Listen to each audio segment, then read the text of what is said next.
Good afternoon, everyone. Welcome to our November episode of The Lunch Break. It was so wonderful to see many of you in person at the California School Nutrition Association's annual conference last week in Pasadena. Thanks for coming to our sessions, our happy hour, and saying hi at the booth. And we're so excited to be back online here for another episode of The Lunch Break. Whether this is your first time joining us or you're a returning guest, we're thrilled to have you. My name is Emma Finn. I'll be your host today. Joining me is our founder and CEO, Jen McNeil, as well as Catherine Karnitz, our training manager, who's also working behind the scenes on Zoom controls and has been a wizard of content creation for us. I also wanted to give a special shout out to the rest of the LunchAssist team, each of whom contributes in some way or another to these webinars. For those who haven't heard of us before, LunchAssist is an online learning and community hub that supports school nutrition directors with expert consulting, on-demand training, and practical resources. If you're not yet a LunchAssist Pro member or want to learn more, feel free to reach out to mike@lunchassist.org. I'll put his email in the chat and he'll get you started. Most importantly, of course, I wanted to take a moment and appreciate you all for being here, but also for being our amazing customers and supporters. You are all what really makes this possible. As a reminder, this webinar series is held on the first Thursday of every month at 2 p.m. Pacific time through December. So this is our second to last call of the year. This webinar is free and open to all. Our focus is national, but please note that we do mention a lot of California-specific items since that really is our area of expertise. Now, last month, our deep dive topic was financial management in school nutrition programs. That webinar is up on YouTube and within LunchAssist Pro. I'll put those links in the chat. We discussed how to interpret unaudited actuals, calculate the indirect cost rate, use net cash resources tool, file budget agreements, and more. So you definitely want to bookmark that video. It's one to come back to. So I guess today I wanted to talk about pre-auditing menus. That's what our deep dive topic is today, to make sure that our menus are audit ready. But before we get into our deep dive topic, I wanted to be sure and address some of the most pressing issues right now. Top of mind for all of us this week are the families and students impacted by the delay in SNAP benefits during the ongoing government shutdown. Our newsletter this week outlines some of the strategies and ways in which child nutrition programs are helping to fill these gaps. So Jen, do you want to just kind of walk us through some of the highlights that we mentioned during the newsletter? Yeah, definitely. And yeah, just thank you all for everything you're doing. I know we've been speaking to so many people this week who are participating in different task force to really make sure that all of our families are connected with the different resources that are available. So yeah, just thank you all for everything you're doing. And I would love to hear from you in the chat as to what's happening in your communities and what best practices you're implementing. We just wanted to like kind of come, take a few moments to come together as a community and discuss what's happening. And I actually had the privilege of being out in the field on Monday and Tuesday, so I got to go out on site with Erin Primer at San Luis Coastal, who just has a beautiful program. If you ever get to go visit SLO, definitely go have lunch. It's one of the best school lunches I've ever had. So thanks, Erin. But we were out Monday morning doing a breakfast in the classroom observation because they have an upcoming audit. And, the first thing the preschool teacher was asking about was, hey, what's happening with SNAP? What can we do for our families? Every single site we went to, every single person we bumped into was like, hey, what's happening with the share table? What can we do?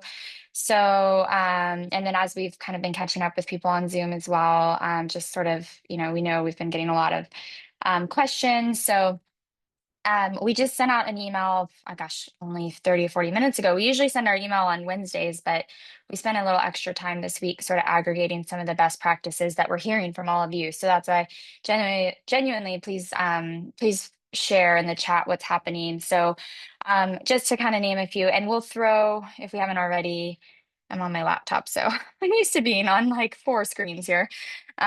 So yeah, the newsletter, we just dropped the newsletter PDF into the chat if you want to read the detailed, if you haven't already gotten in your inbox. But just to kind of outline a few things. So definitely like we're hearing everyone just like really being active about communicating what's available. So making sure families are aware that we have our school meals, so we always have breakfast and lunch available. Some folks have supper and snack as well. And then also connecting with community resources, like what's happening in your community. If you can connect with, what food assistance avenues are available beyond school meals.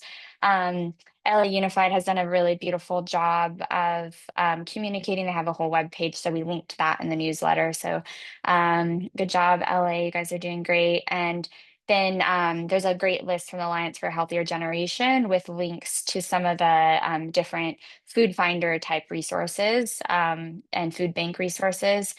And then just some like policy things, like policy reminders for all of us as things that we can do policy wise, like within the parameters of our reimbursable meal program. So um, CACFP drop-in sites. So, and you'll see this on the LA website as well. And we can actually go back because I'm just going to run through that list, like number 2 on the list, thanks. CACFP drop-in sites. So remember that if you have CACFP and it's, okay with your school administration and whatnot, anyone can drop into a CACFP site. Just make sure you get their name on a drop-in roster. And then share tables, of course, we have a great lesson on that. If you have access to Pro and want to do any extra training with your staff on share tables, those are a great way. And then some people are even at the end of meal service or at the end of the day, taking what's on the share table and wheeling it out for students to take and throw in their backpack, like within the parameters of the traveling apple. So kids can take those items from the share table, the non-perishable type items home as well. And then seconds and leftovers, this one we link in our newsletter to like the USDA policy memo on seconds and leftovers. So one thing, this is one that I feel like a lot of people aren't necessarily always using because we feel like we have to charge for second complete meals.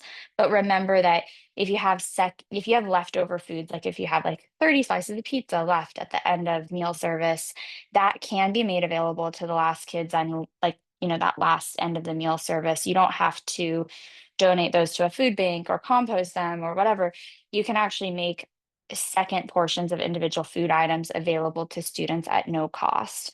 And so in the newsletter, we linked to the USDA policy memo on that. So it can't be intentional. We can't intentionally produce second items, and it has to be after all the kids have been served, essentially. But we can like allow folks to come take seconds, extra portions of individual food items. Of course, we can donate. So I always loved to donate when I was a director, like to my community resource center in Encinitas. We would take our short dated items or things that were about to go out of date to the local food banks. So I thought this would be a good time too to check your inventories and see if you have anything, like if you have like cases of chips that like got accidentally ordered and you know that you're not going to serve them before December 1st when they expire, like that would be okay to donate because you're not going to use it up.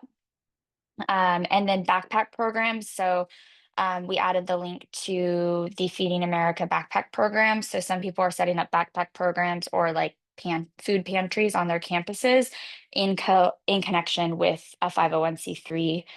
And then again, within the parameters of our programs, we can do some weekend and school break type reimbursable meals during weekends and school breaks. So CACFP at risk can be offered on the weekends as long as there's some sort of enrichment at play and the kids have the meals on site. So that's something you could potentially work with your administration on if they do want to offer CACFP on the weekends. You can be approved to do that as the sponsor, but the site has to offer some sort of enrichment while the kids like are dropping into that program. And then over school breaks are a little tricky. So CACFP is always an option as long as there's enrichment, or SSO and SFSP for breaks longer than like 10 to 15 days. But of course, we're all probably thinking about Thanksgiving break, which is always a short break. Sometimes it's only 3 days.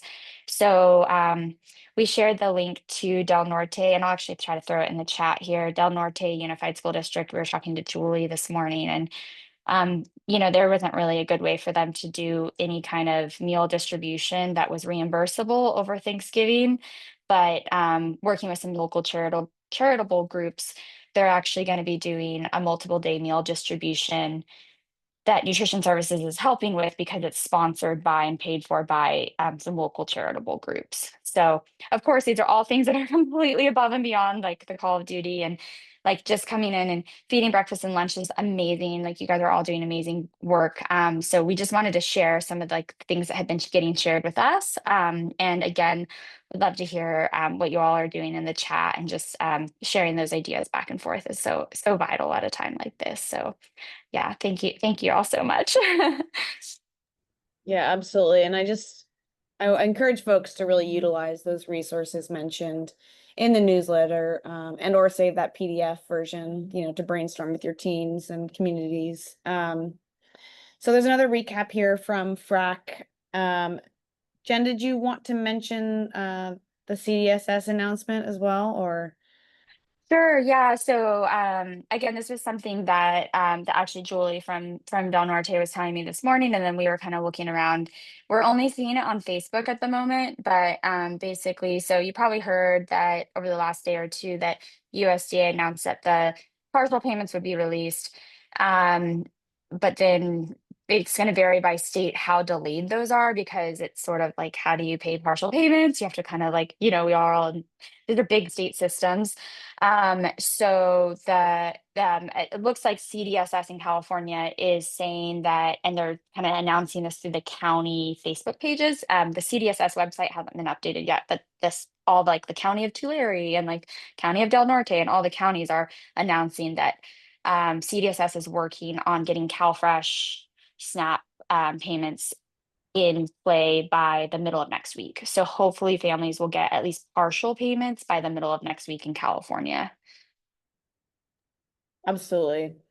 Um, okay, well, I just also wanted to mention, there's not really an easy transition to our deep dive topic today, but this is really why we at LunchAssist love working on compliance stuff, right? It's so that you all can focus on feeding kids, doing the really important work that you all are already doing. And so just to kind of get us back into the headspace of compliance, on top of everything going on, we know that many folks are working on an audit right now, or wanting to make sure that they're crossing their T's and dotting their I's so that down the line, they don't have to worry when it comes to an audit. So today we're going to be talking about audit prep, specifically when it comes to menus. So when it comes to menus and menu compliance, Jen, can you start us off by walking us through what we need to provide during an audit?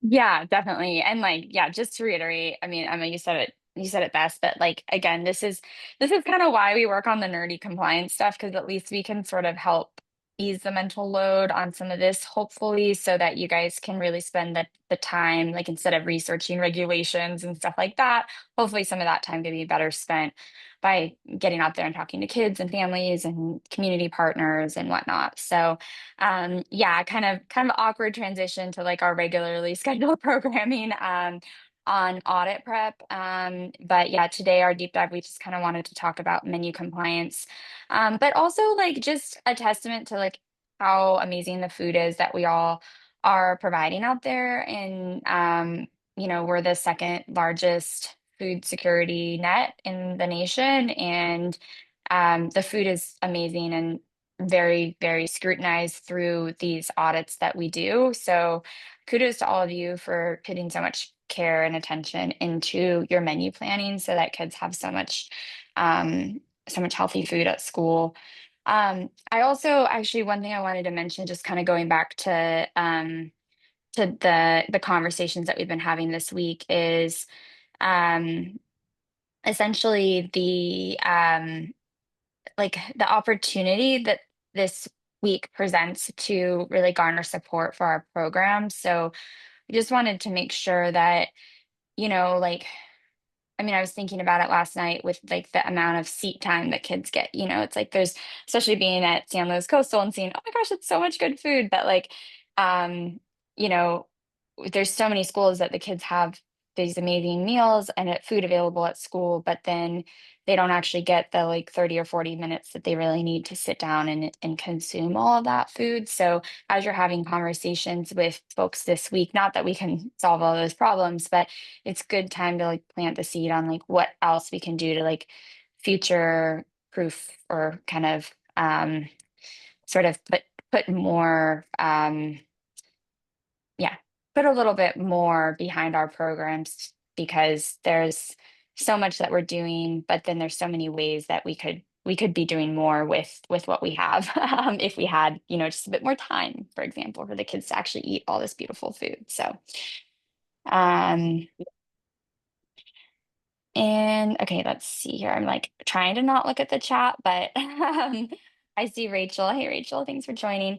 Yeah, we can review a bit more on the CACFP drop-in option. Definitely. We can do that kind of towards the end. So I think what would be maybe what if you guys don't mind bearing with us, we'll cruise through like our menu audit, pre-audit prep. We'll try to cruise through that pretty quickly, and then we can kind of circle back and have like an open discussion about some of the kind of some of the things that are going on this week, if that sounds okay to everyone. And then that'll give time for people to put things in the chat too on what they're sharing. So we'll open up everything um, as like more of a discussion towards the end. Cool. Okay, sweet. Great idea. Thank you. Yeah, otherwise, I'm going to keep reading the chat and get distracted. So, um, okay. So, just in terms of like audit compliance for menus. So, um, yeah. What was your question again, Emma?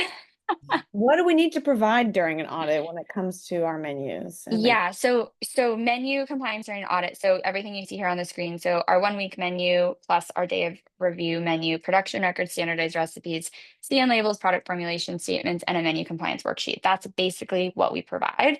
And we have a menu documentation checklist and a whole video breaking this down in the boot camp. So that's really your shortcut to kind of getting through the menu compliance portion. But then there's a lot more rich context that we talk about with clients that we're working on adding a bit more detail to the boot camp as well. So that's kind of what we wanted to talk about today was like a little bit more deeper dive, even more than like what we go into in the boot camp at the moment. So yeah. And so when it comes to that 1 week menu, how can we leverage our cycle menus to really streamline the audit process?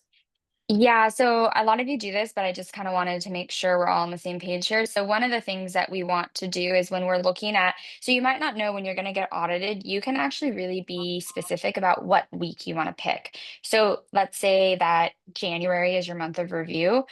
You can work with your auditor and say, hey, I want to do like the 4th week of January or the 1st week of January. Um, Usually they'll work with you. If not, you can still potentially move your cycle around a little bit. And it depends on the school district, but what we kind of emphasize with people is don't change your menu. That's not my favorite thing. Like I don't want people to like who are doing a bunch of scratch cooking to just like serve corn dogs on their audit week. That's like almost like that's the opposite that we want you to do. That's why I like doing this work is so you can keep doing all those beautiful things you're doing and not have to change your menu just because you're getting an audit, right? However, if you have an easier week that's already on your cycle menu, I would recommend picking that like easier week because just make your life a little bit easier, right? And your staff, like if you have a bunch of 2 scoop days on one menu week, but then you have a little easier service on the next, choose your kind of simpler week for whatever the week is of targeted menu review. And then if your kind of bonus points, if your sometimes your day of observation when the auditor comes out is during that same week, but sometimes it's not. Sometimes like the targeted week is in January and then the auditor's on site in February or the auditor's on site in October. So if it's not the same week, try to align it though with your cycles because you should know all your dates in advance. So try to like maneuver your menu so everything's the same week so you have less paperwork to provide. And it's just like a little bit more of a contained system. And then of course, as we love scratch cooking. I was a director who did a ton of scratch cooking and farm to school. And that's really why another reason why we do what we do is so that like you can focus less on I spend time spend less time kind of thinking about compliance and more time working on your food quality and your menus and your recipes and those things that only you can do boots on the ground, right? Um, but just know that like when you're going through an audit, that they're not really grading you on your scratch cooking, like Erin at San Luis Coastal is doing a ton of beautiful scratch cooking, but she's not going to get bonus points on her audit. However, they will pick her apart if her Reddit recipe is not credited properly. And one of the things that kind of sucks about school food is that it's much easier to pass an audit with a corn dog than it is with like a homemade pozole. Mm, So, and, that's just like a systemic flaw of our regulations. So like I said, I think keep your menu as it is. Maybe just optimize your menu choices so that you can select the easier week of your menu cycle. But know that like they're not looking at your scratch cooking or your kit freshly prepared. That's not part of the audit. And then we have a few more tips here, just kind of stuff like, making sure that you're doing a trial run. Don't menu something completely new the audit weeks and basics like that. And we'll send out a copy of the slides. And then I see Michelle here. We did a session together at CSNA, and she was mentioning that at Palmdale she kind of made sure that she always had a fruit or vegetable paired with the entree so that it simplified offer versus serve for her week of review and the day of review. So that's also a really good strategy that like on your day of your menu, if you know you're already going to be serving orange chicken and rice, maybe put some broccoli with it just so you know every kid gets a reimbursable meal. Again, doesn't work for everyone's system, but it can really help make your audit day so much easier. So it's definitely a pro tip. And then we just have some like great resources on crediting because that again, when you're doing scratch cooking, it can be like the bane of your existence is like making sure your recipes are credited properly. And then a nice like vegetable subgroup guide because sometimes things need to be substituted and it's very not intuitive to remember what counts as what group. And then an final rule updates guide. So just even this morning, we were meeting with someone about their menus and like they had forgotten that the snack meal pattern had changed this year in January, or sorry, in July. So mm. just remember that there's a few things that have changed since July 1st that make our menu planning a tiny bit more restrictive. So have a look at this final rule updates guide that we'll send in the follow-up email tomorrow. Yeah, and talking about meal pattern requirements, one of the most kind of important components that auditors are looking at are our menu production records, which are basically our receipts, right? They're receipts that every school has to fill out in order to record the meals that are served and how they contribute to the meal pattern. So, could you just walk us through what are the required elements of a menu production record? Yeah, definitely. So we have our menu production records that we want to keep on file. That's something that they will look at. They'll look at these in like in a lot of detail for your audit week. So you'll only provide them for 1 week. So whatever your targeted menu review week, you'll provide 1 week of production records for each site that's audited. So that's the week that you want to have your production records like perfect for. And so when you're looking at the production record, the biggest thing is to make sure that everything's filled in. Like all the boxes should be filled out, at least for that 1 week of the audit, right?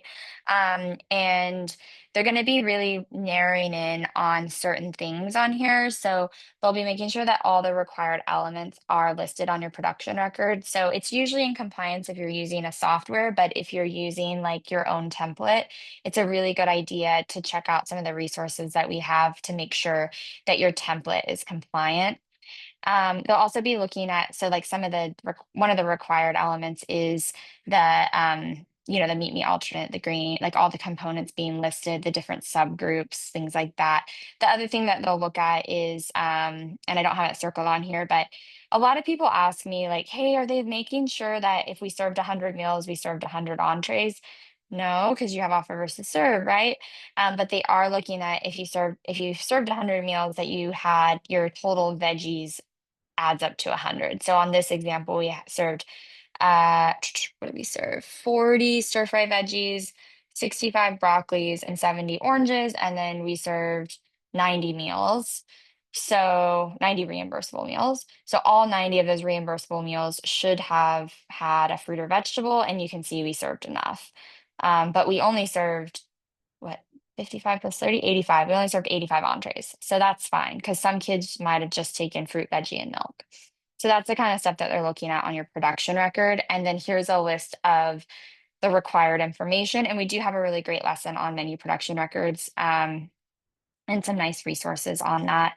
And then Melissa from my school RD, we did a session with her at CSNA last week as well. So we'll share out, she gave us permission to share um, this beautiful production record review form that she has. And she's also just such a great person to talk to if you ever have any questions about menu planning. So Melissa has a little consulting company called My School RD. She does really great work. Absolutely. And, the third thing mentioned about what we need to provide was standardized recipes. So, when it comes to standardized recipes, what are they and what elements are required for our audit? Yeah, so the standardized recipe, obviously, a lot of us kind of already know what this is, have a good idea of it in our head. We have a whole lesson on all of what this is. So feel free to check that out for more detail. It's a great staff training tool, especially if you have folks coming in from like restaurants and they're like not sure why it's so important in institutional food service or like especially ours, which is a highly regulated institutional food service.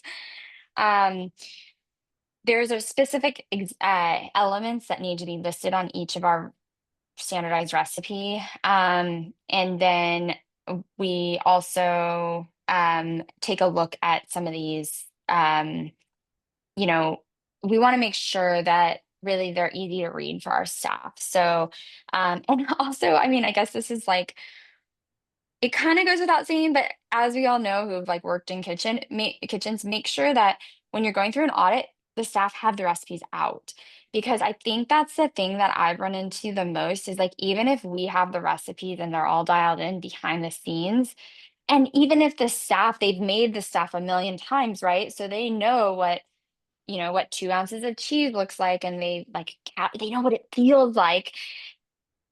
The auditor is going to be looking for that recipe to be kind of out there sitting on the table. They're going to look and see what was the scoop size? Are you following that scoop size?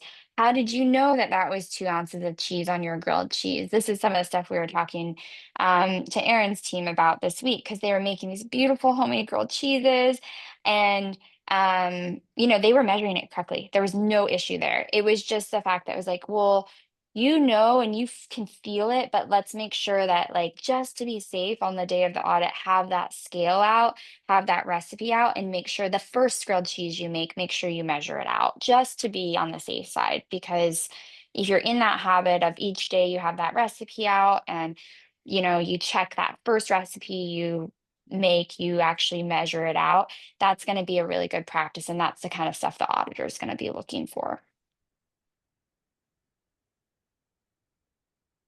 And then we have some like really great resources that we'll throw in the follow-up email from today. Oh, yeah. And, when it comes to recipes, some of the things we have to pull also are the things that go into our recipes, right? So those CN labels and product formulation statements. But what's the difference between a CN label and a product formulation statement? Yeah, so this is a question we get a lot. And again, I think a lot of people really understand this. But just to kind of break it down, we've got the CN label is this USDA approved statement, has to be submitted by USDA, and it really just like it's like very clearly marked, like you can see it has these specific elements that need to be included. And then you've got the product formulation statement. The biggest difference I would say is the product formulation statement is usually just like signed by the manufacturer. It has a little bit less detail on it, but it's always going to be signed. So you can see here, that's kind of the thing I look for to make Mhm. sure and it's got your math. You can do the math. And in fact, technically, you're supposed to do the math to double check that it's calculated correctly, which I never really do, but Melissa at my school ID, that's the kind of detail she gets into with menus. She will like literally check the math on these and she finds errors. So that's kind of like the difference. But like with CN labels, the math is like approved by USDA and the manufacturer has sent it to USDA. So it's even more like high level. And you mentioned this is something that auditors are looking at, right? These CN labels and product formulation statements, but when exactly are these documents required? Yeah, so for CN labels and product formulation statements, if you can see here, these are the types of food that need a CN label or product formulation statement. So any combination food, that's the biggest, like a bean and cheese burrito or a corn dog. Any processed meat alternate, so like a deli meat is a good example, or like an individual hot dog. Those kinds of things you can't really like, especially deli meat. I know for sure you can't just go buy deli meat off the shelf. You need to use one that's like a school food deli meat. Certain processed grain products, although you can also use the Exhibit A grains tool for some of those. And then commercial entrees that contain multiple components. I guess that's kind of similar to the mixed or combination foods. And then the foods that don't require CN labels, again, like anything that's like whole or unprocessed that's listed in the food buying guide, homemade or scratch recipes that use those whole minimally processed foods that are listed in the food buying guide or on the Exhibit A grains tool. And obviously things that aren't crediting as a component. So this is the Exhibit A grains tool. So this is, I think the Exhibit A grains tool, I think is super helpful in this scenario because like if you want to buy, corn tortillas or bread from a local bakery or even muffins, you don't you don't really need the CN label. You just use the Exhibit A grains tool, or there's certain types of math you can do to follow in things that are in the food buying guide. But that can really help you so you're not feeling like, oh, I have to use this specific bread or tortillas or even like muffins. You can get those from a local bakery as long as you can like find that item on the Exhibit A grains tool. Okay, got it. Yeah. And so when it comes to our menus, we also want to make sure that we're compliant. So how can we make sure that we're staying compliant in our menus? And I know there's some sort of report we can pull, and there's a USDA worksheet. So how do we go about menu compliance in those reports? Yeah, so the menu compliance piece is like all kind of folds up into the menu compliance report. So essentially the what auditors are looking for is and this is like I guess maybe more specific in California. Some states might vary their system, but in California, basically all they're looking for is your components. So your menu compliance worksheet showing if you've met the daily, weekly minimum meal components and veggie subgroup components. So they're not looking at um, they're not looking at things like the nutrient analysis. It's just this Mhm. essentially what you see here on the USDA worksheet. So you're taking those product formulation statements, your recipes, your CN labels, and how that all credits, plugging it into a spreadsheet. And then as long as you meet the minimums, and remember the maximums you can see here on the red, it says we didn't meet the maximums, but this is especially important if you're newer to school nutrition. You see those maximums, they don't they were like cut right away, like in 2013, I think, but they're still in the congressional stuff, so they show up places and it's really confusing. But we only have to make sure we meet the minimums. We don't have to abide by the maximum amounts, and we just need to make sure that we're meeting the components. Things like your nutrient, like your calories and your saturated fat and your sodium, these are not audited. So I'm not saying that we shouldn't comply with them. Like we should be making sure our menus are reasonable, but don't go out of your way to do like a whole bunch of things. Like, you know, make your food taste good. The food needs to taste good. The kid, like for our kiddos to want to eat, right? So don't go completely crazy trying to meet the calories and saturated fat purely out of audit compliance purposes. In fact, you're not even required to run a nutrient analysis. You don't even need to have a nutrient analysis system when you're just looking at pure compliance. Like if you think about small rural school districts, a lot of times, even when I was in Encinitas, I came from Hemet, we had a nutrient analysis system. But when I went to Encinitas as a director, we didn't even have a nutrient analysis system. I just planned all my component stuff on a spreadsheet, and that was it. So, um, all you have to do for an audit is fill out this dietary specifications assessment tool, and then that as long as you're low risk. So as long as you typically use low sodium items, as long as you use herbs and spices in lieu of salt on most days, not all days. You can have some days where you use salt in your taco meat, but just as long as like, you're using a lot of herbs and spices, you're buying low fat dressings, you're not giving out butter packets, you're not giving out salt packets, you're not giving out soy sauce. That will keep you low risk on the dietary specifications assessment tool. And then you just focus on the menu compliance worksheet to make sure your minimum amounts are met for your weekly components. And that is what they're looking at during the audit. And I feel like that is such a pro tip, not having to do the nutrient analysis is something that we love to talk about, right? But is there anything else that's commonly missed that we might not know? I think we've pretty much covered it. And I know we want to save time for discussion, like about more pressing topics for this week in particular, but I'll just cruise through a couple things. So we see a lot of times, and this is not necessarily codified in regulation, but um, we see auditors getting a bit like annoyed with schools and asking for more recent specs. And to be fair, I mean, like products have changed quite a bit. So when you're getting audited, if you have a product formulation statement from 2019, they will probably ask you to give them the newer one. So we usually say try to make sure it's dated within the most like within 3 years, because otherwise it probably is out of date. Like products have changed.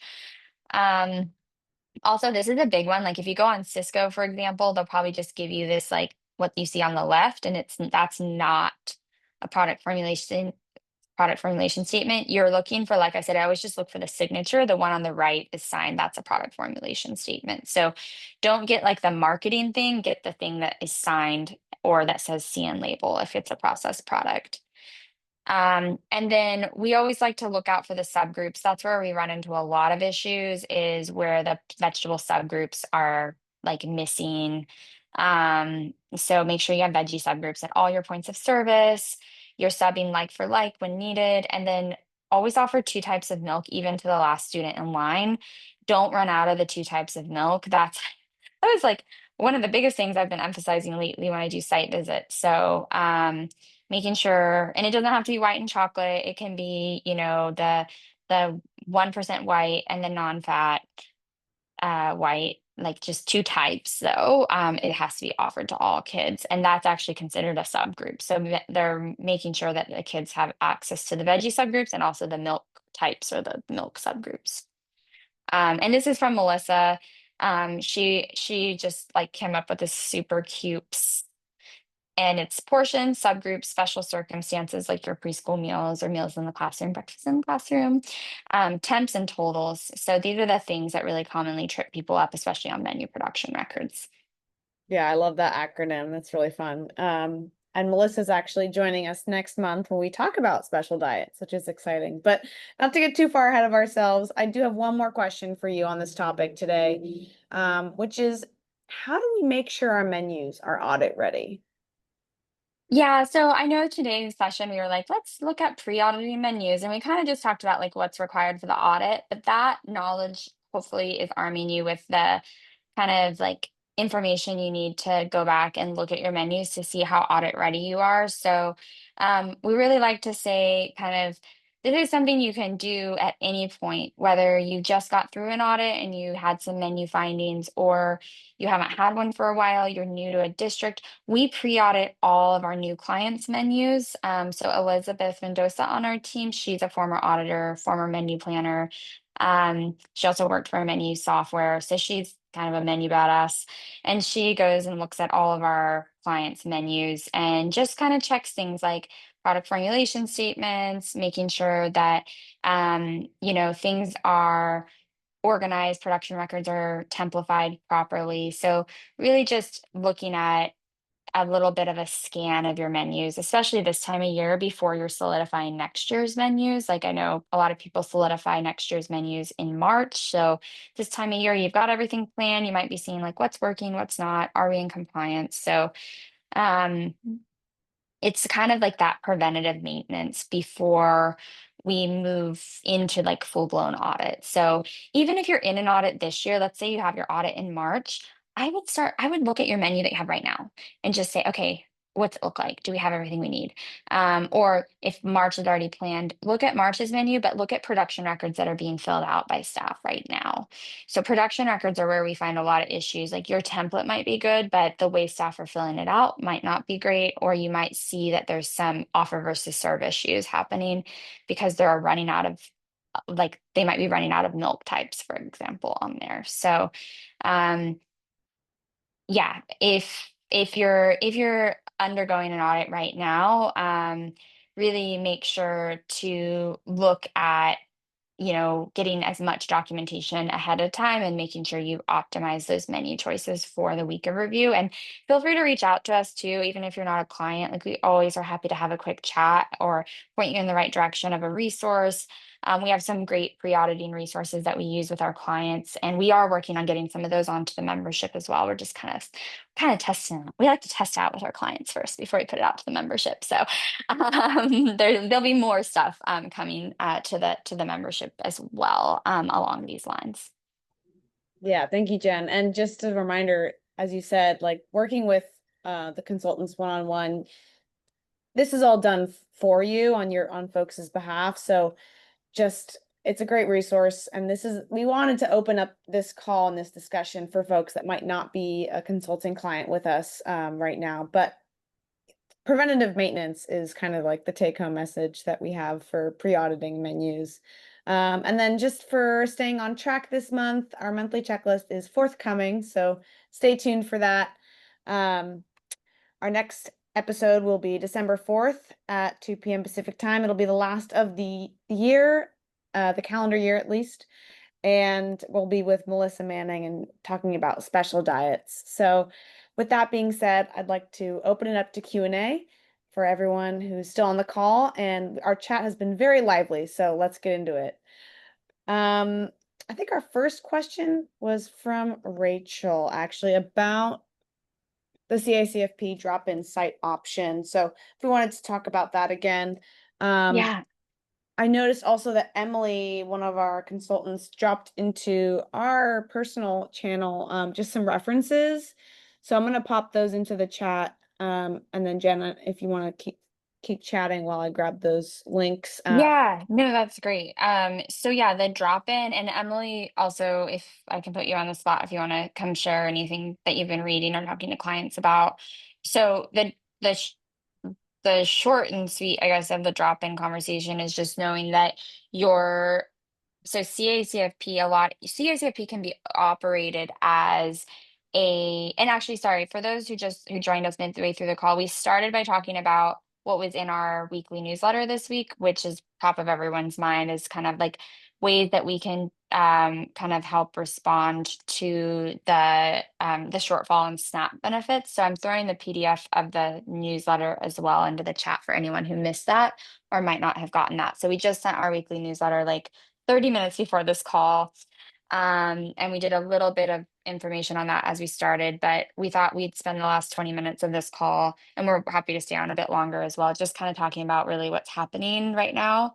So in that PDF, we've got some things outlined that are strategies to help respond to kind of like the emergency that's happening with the shortfall in SNAP benefits. I know a lot of people have been meeting with community groups, principals, teachers, families, parents. One of the first strategies that we've kind of outlined is that if you have a CACFP site, you can operate it as a drop-in site for students that aren't enrolled. And what did you want to add to that, or what else did you find?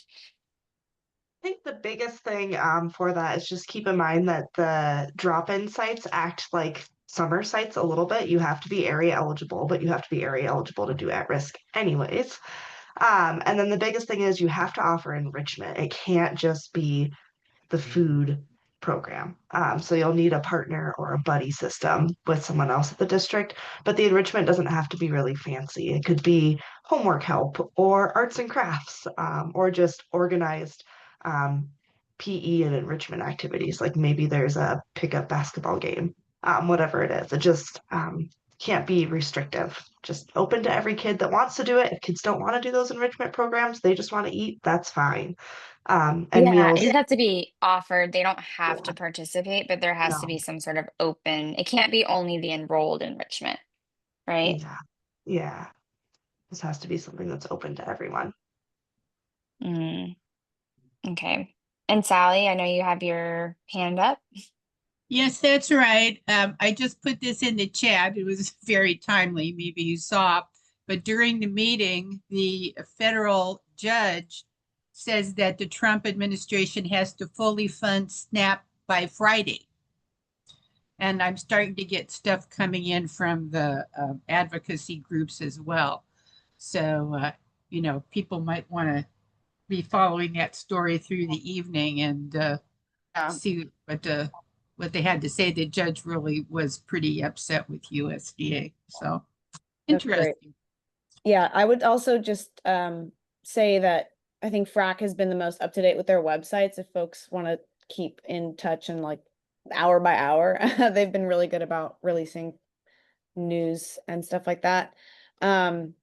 Because after the last court order, it took a few weeks before they actually complied. So I'm hoping it's as soon as possible, hopefully by the end of the week. That's great news. Thank you for sharing, Sally. Yeah, I think so. That's great. Yeah. Um, was Emily, were you gonna say something? Yeah, I was just gonna say, I'll also drop in the chat. There is a list from CDSS of sponsors of the at-risk program. So if you don't have CACFP, it can be a hard program to just like drop everything and start from scratch if you're not currently a sponsor. But there is a list of all the CACFP sponsors across the state, and it does show like who's at risk and who's childcare. So if you don't have a program, you could look up which of my neighbors have the program and could I ask them if they're doing community feeding. Yeah, I know that's great. And even in a big district, I noticed that what LA had on their website. And if anyone from LA is here, feel free to share more. Yeah, they kind of said like all kind of just clarifying like all of our students can get access to supper, even if like not all LAUSD sites have supper, but they outlined.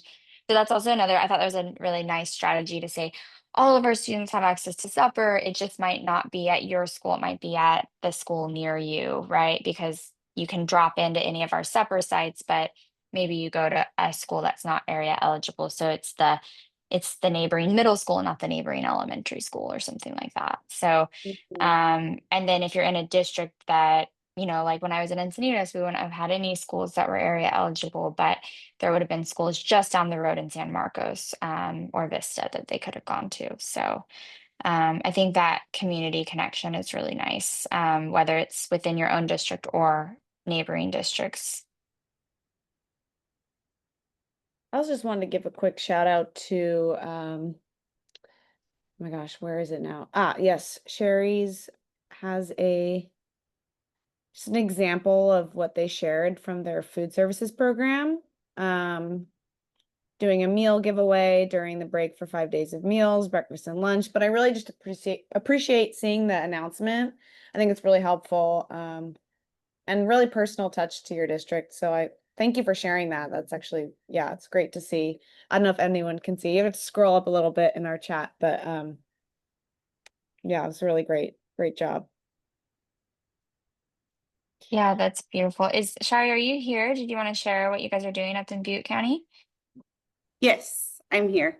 I don't know if my camera, That's okay. there we go. Sometimes my Hey, internet doesn't work super good. thanks for joining us. Yeah.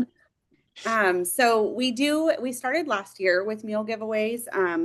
It's not funded through food service or cafeteria fund, but we use ELOP and we do meal giveaways during the breaks.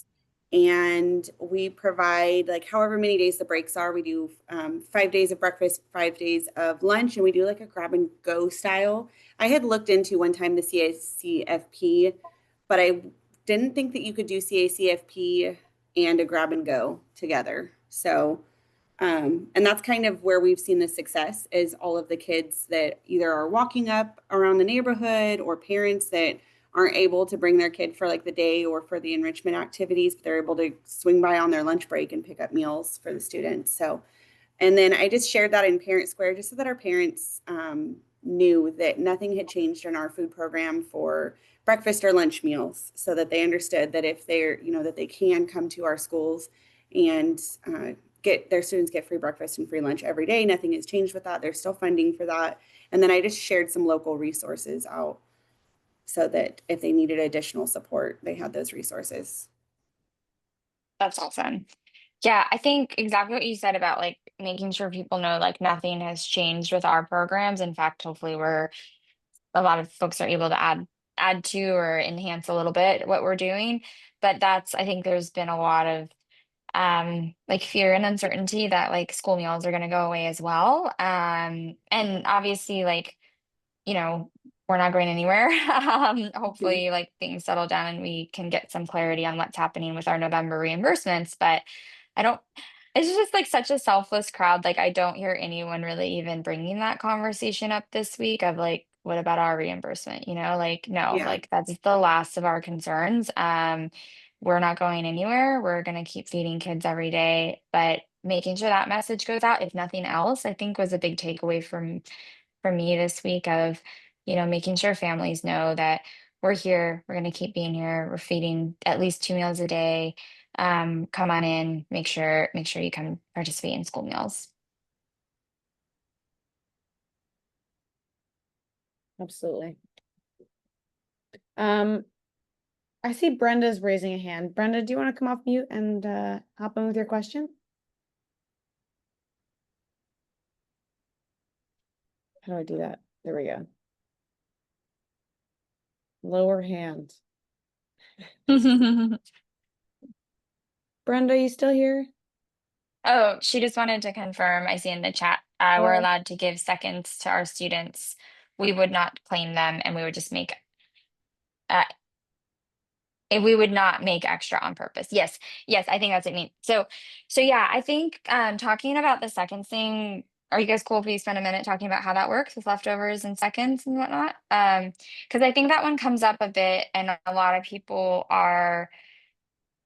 feel like, oh, I can't serve the leftovers. And it can be tricky for sure, because you can't intentionally produce them. So it's really, it's something you really can't do till like the end of meal service.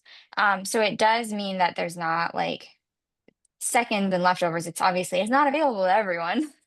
So some districts, I know, they don't really want to offer them at all because they feel like um it's a little unfair that it's only for like the sixth graders because they're the last kids that go through line. But that's kind of, it's a really good waste mitigation strategy, and obviously a great way to like mitigate hunger as well, as by if you do have extra food left over at the end of the meal service, students are able to come up and get leftovers or seconds. So there's a USDA memo that sort of outlines this, that let's see if I can bring it up. Yeah, and then it was question, I think 87. Yeah, so I'll just go ahead and share my screen real quick and we can go through this. So, okay, sweet. So many tabs open. I was like, hopefully it's going to share the right one. Okay, so it's this management bulletin or USDA memo. So you can see here's like, if we just break it down. So may a school offer second servings of a food item by allowing students who have purchased their reimbursable meal, or obviously they don't have to purchase it could be a free meal, go back to the serving line for more food. Food is not claimed, just given. Yes. So short answer, yes. And then that doesn't have to be charged. It's just like it says here, it's just given, right? So yes, you can do this. So there is a little nuance for this. So second helpings, and there's a few different ways to call these. You can call second helpings, second servings, leftovers. It's just, this is distinct from a second complete reimbursable meal. So second complete reimbursable meals, if it's like a full second meal, that is an a la carte thing and has to be charged. This is just your like seconds leftovers. You can do this without any additional charge, does not have to be charged. And then these foods, it does say these foods must count towards the weekly dietary specifications. But as we talked about earlier, are we providing nutrient analysis for our audits? No, right? We're not providing like calories and saturated fat and sodium. You're not even required to be running it. If you do, you are supposed to be, offering that. But I'm going to show you one more thing, which is like this example from the production record. So a lot of times our production record is going to look like this. And remember, not every kid takes an entree, right? Like in this example, we served 90 meals, but only 85 kids took an entree. So that means you had 15 left over. If you serve those 15, it's not going to make hardly any difference at all in your dietary specifications. Does that make sense? So it's like, even if it was included, that like, which no one's looking at it anyway, but even if it was included as it says it needs to be, it's really not going to make a huge difference because you're not overproducing a huge amount of extra pizzas, right? Or whatever you're serving. And then the next question is, are leftovers accounted for in meal patterns or dietary specifications? And again, it just says the state agency has the discretion to determine whether leftovers are of a reasonable amount and not occurring on a regular basis. So again, that's like kind of a guiding light of like, it needs to be reasonable. Don't intentionally produce a whole bunch of extra food. But again, if you have just your normal, like, oh man, we have 10 orange chickens and 5 lasagnas. What I've seen some schools do is like, okay, at the end of the meal service, they have 15 things out, 15 things left. They don't want to throw those away. It's not really practical for like the food bank to come pick up like 15 hot foods. So they wheel those out kind of next to the share table, and a staff member safely kind of hands them out to the kids that come up. So that is obviously more work for our staff to kind of manage that, but it's nice because nothing's going to waste there that wouldn't be recoverable. Leftovers that are served to students on the same day that they're initially offered are considered seconds. And then the other question here is, may a school charge for additional servings of food components? Yeah, it's your discretion, right? You could charge for those. That's not what we're talking about today. But you could charge if you wanted to sell the extra slice of pizza, but it's at your discretion, right? So what we're talking about today is that, yes, it's also at your discretion that you can give them out without any additional charge. Absolutely. Okay, we have 2 more questions that I saw in the chat. One from Jennifer asking if we could review the school breakfast and lunch milk again. I've heard many requirements. Yeah, definitely. Does anyone else on my team want to take that one? I'm calling on you, Emily. You're still here. I feel like I'm talking too much. Just the 2 types. Yeah. Yeah, we can chat about 2 types of milk. Just the question is, like having 2 types of milk at the end of the line, is that the concern? Just And what Yeah. needs to be offered. Yeah. Go ahead. And Sorry. what, yeah. So yeah, so they just need to offer on your line, you always need to have 2 types of milk available. So it could be 1% milk and lactose-free 1% milk. It could be 1% milk and skim, or 1% milk and skim chocolate milk. They just want to see that you have 2 milk types of the allowable groups throughout the meal service time. Is that what the question was, I guess? I think so. Jennifer, if you want to come off mute or chime in the chat, if that's all in all. And Yeah, then that was perfect. Thank you. Awesome. great, thanks. And I'll just add to that. I kind of said it earlier, but like, again, this is something I'm seeing like left and right. I don't know what it is right now. Like, I feel like I've gone on site a few times lately and I'm like, oh, I feel like all I did here was like talk about 2 types of milk. It feels like so basic, but it's one of those things that's like really easy to prevent. But I think it's one of the most common findings statewide recently has been the service line running out of one of the types. So you might have both types in your milk case, but if you have multiple points of service and the staff are like, oh, most kids want the 1%, they just grab like 10 of the non-fat And then like at the end, once everyone's gone through, they've actually run out of the non-fat, then that means that that would be a finding on your audit. So you want to make sure, like I always just like, especially on your audit week, like make sure you like just have ample of both. Or one thing that we found like hilarious, and also really cute because I have a 4-year-old at home and I could totally see this happening, is that the TK meals in the classroom. So our staff in the kitchens are used to the older kids, and so we're used to, oh, like most kids want the 1%, not the non-fat, because they just did white, right? So it's like non-fat white or 1% white. So most kids wanted the 1%, taste better. But in the preschool and TK classrooms, we should probably be sending half half, at least at that school district, because it was the non-fat was pink and the 1% was green, and all the girls took the pink milk and all the boys took the green milk, That is so and funny. it was more of an even split. So watch out for like those meals in the classroom too, because sometimes it's not working exactly the same as it is with like our general population, especially with preschool. Might be Yeah, and color specific. yeah, color specific. And the other thing to keep in mind too is no one stipulates that those milks have to be cold, fresh milk cartons. They could be those shelf-stable cartons of milk as well. So if you have like an arsenal of those somewhere in your kitchen where if staff run out on the line of one of your milk types, just make sure you've got kind of a different milk type available shelf-stable that you can put out. Yeah, that's a pro tip for sure. Okay, last question I had. I know it's just past the hour, but we'll stay on for a few more minutes for folks who have more questions. The last question I saw was about verification from Hun Lee, if you want to chime in here. But I have families who are self-employed and work for an organization. I tried asking CDE about how to check their tax return and or pay stubs, but I'm still waiting for a response. Any advice? And this is again about verification. Okay, I can take this one, but anyone else, please feel free to like fact check me, because you know how verification is, you do it once a year and then you forget.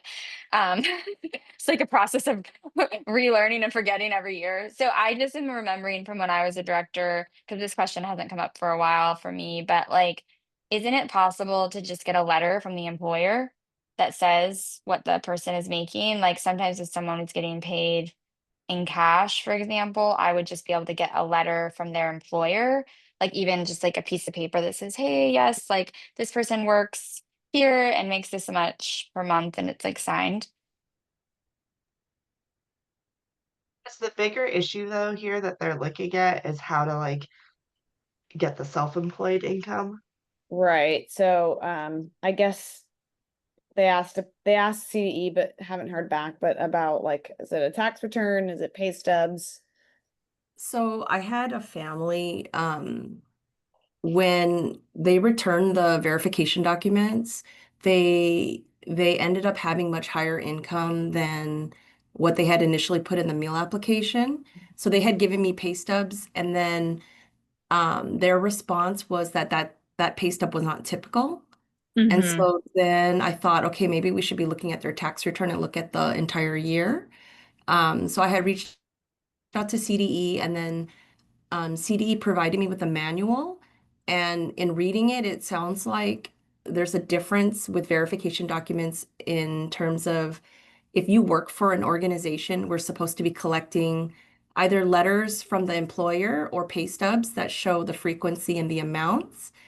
And then if you are self-employed, then you could look at their tax return. So, but then my question was, well, what happens if the parents have both? And I just, it's just sounding to get, it was just seems like it's getting a little complicated at this point, and something that I thought was going to be straightforward doesn't seem to be so straightforward anymore. So I just don't know how to proceed. And I think the verification deadline for us is November 15th. So I'm just trying to wrap this up, and I don't know how. Mm. Yeah, we can definitely chase that one up for you. Do you want to throw your email? Because we'll just fact check it on our end. We should know this one off the top of our head. I know a couple people are saying um monthly savings of how much they spent in the month, W-2, tax form C, but we'll take a look. We should be able to answer this one for you. Okay, perfect. Yeah, there's some nuance on this one that I Yeah. would want to double check before we Okay. forget Yeah. Yeah, I for do sure. remember getting those letters when I was a director, and then I also remember looking at people's taxes, and I just can't remember which one's which. Oh, Lena, thank you for answering the question about the deadline. So since it's Saturday, we actually have till the 17th to close verification this month, sounds like. Since the deadline is the 15th, it rolls forward to the 17th. Does that sound right to you, Em? I'm looking at your face, I'm not sure. No, I think it's still due on the 15th. I don't Yeah. think you could scroll forward. I was Kim, gonna Kim say- definitely said the 17th. Oh, on Kim said time. that at the state Yeah. They update? did? Okay. Yep. Yep. Nice. Well, if CDE said it for sure, the hours, I go with Yeah. it. Awesome. Thanks, Lena. That's I'm not great. coming in on Saturday. No, no, no, no. I just always been like, some of those deadlines, I'm not sure if they go backwards or forwards, you know, like it On my depends. calendar, I had it on the 16th, just in case. But I think that they always like to favor the student, and that favors the student. Mm-hmm. So, yeah, but Kim definitely said 17th. Okay. Okay. Easy. That's great. She's the boss. All right. That sounds good. Anything else anyone would like to bring up? Just like really appreciate everything you guys are doing though. Seriously, this is like, yeah, just talking to everyone this week. I know I'm probably not the only one who's teared up once or twice this week, and just really proud of this community and everything you guys are doing. Absolutely. Absolutely. Yeah.